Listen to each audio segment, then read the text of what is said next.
ఇదిగోండి గోధుమ పిండితోటి జ్యూసీగా పాకంలో చేశాను వెరైటీగా టేస్టీగా.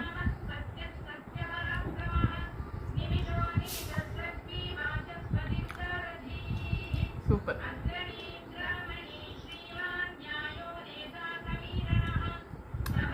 బాగుందండి, బాగా రుచిగా ఉంది, అద్భుతంగా ఉంది.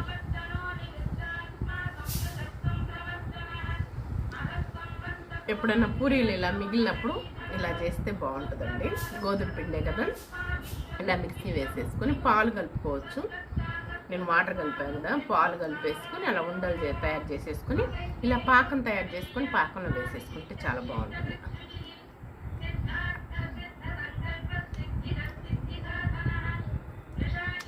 సూపర్, బాగుంది. మీరు కూడా ఇలా తయారు చేసి తినండి.